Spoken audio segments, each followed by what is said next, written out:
Shalom saudara, saudara pastinya tidak asing dengan kata unity atau kesatuan hati. Gereja kita selalu menggaungkan kesatuan hati sebagai nilai yang penting. Dalam Voice of Pentecost kali ini, kita akan membahas bagaimana Pentakosta menghadirkan kesatuan.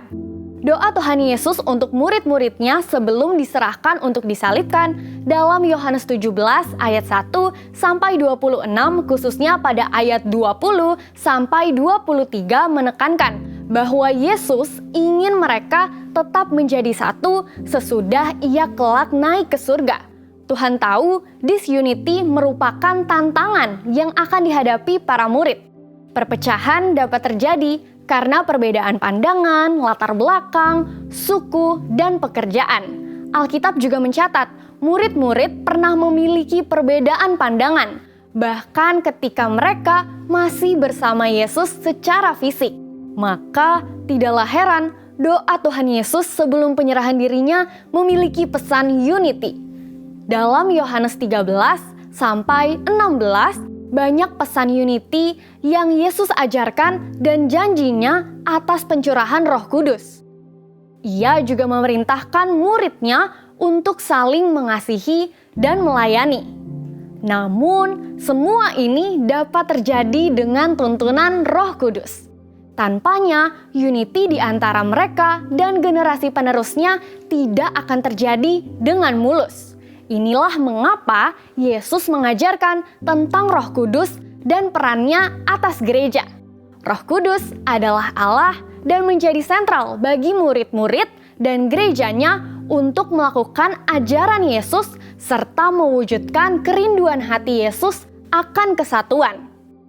Setelah kebangkitannya, Yesus mengingatkan para murid untuk menantikan Roh Kudus. Ia memerintahkan mereka untuk tinggal di Yerusalem dan dibaptis dengan Roh Kudus. Setelah menerima kuasa Roh Kudus, mereka akan menjadi saksinya di Yerusalem, seluruh Yudea, Samaria, dan sampai ke ujung bumi. Saudara, pencurahan Roh Kudus bukan saja memperlengkapi para murid, tetapi juga memampukan mereka untuk hidup dalam kesatuan.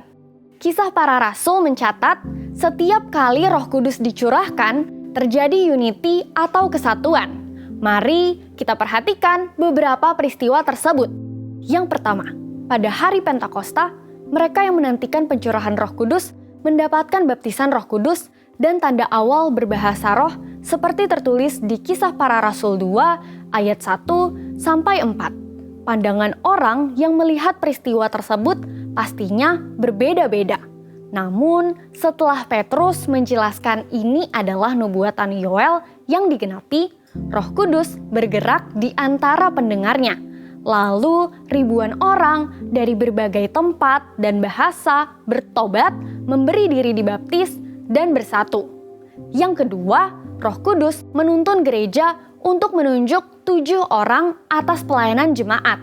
Mereka banyak melayani di luar tanggung jawab awal yang dipercayakan, bahkan kepada orang dan tempat yang sebelumnya tidak terpikirkan, seperti pelayanan Filipus di Samaria dan kepada sida-sida Ethiopia.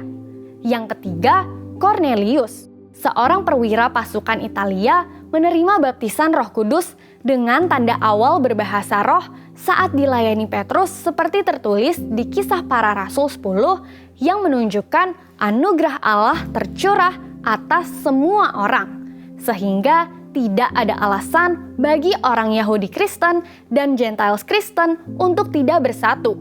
Yang keempat, ketika terjadi perdebatan mengenai sunat di antara jemaat dan pemimpin gereja, diadakanlah sidang di Yerusalem. Dalam sidang itu, terdapat kesaksian tentang pencurahan Roh Kudus atas kaum Gentiles Kristen, dan karena tuntunan Roh Kudus, persoalan tersebut terselesaikan. Anugerah keselamatan bagi semua bangsa dinyatakan, amanat agung dilakukan dengan lebih kencang, dan kesatuan antar jemaat lokal bertambah kuat. Dengan demikian, Pentakosta membawa kesatuan. Di mana Roh Kudus dicurahkan, di situ terjadi pertobatan, pengertian mendalam akan firman Tuhan, dan tuntunan untuk gerejanya dalam berbagai hal. Paulus juga mengingatkan agar umat Tuhan tidak terfragmentasi seperti pandangan dunia, namun hidup sebagai satu kesatuan dalam Kristus. Sesuai Galatia 3 ayat 26-27. Sebab kamu semua adalah anak-anak Allah karena iman di dalam Yesus Kristus. Sebab kamu semua yang dibaptis dalam Kristus telah mengenakan Kristus. Dalam hal ini tidak ada orang Yahudi atau orang Yunani, tidak ada hamba atau orang merdeka, tidak ada laki-laki atau perempuan, karena kamu semua adalah satu di dalam Kristus Yesus. Saudara, tugas kita saat ini adalah melanjutkan apa yang telah Yesus ajarkan dan para rasul kerjakan, yaitu hidup dalam kesatuan, karena kita telah menerima Roh Kudus dan kasih Kristus. Untuk penjelasan lebih lengkap dari tim teologi kami, silahkan scan QR Code yang tersedia atau buka website kami di gbigatsu.id. Tuhan Yesus memberkati.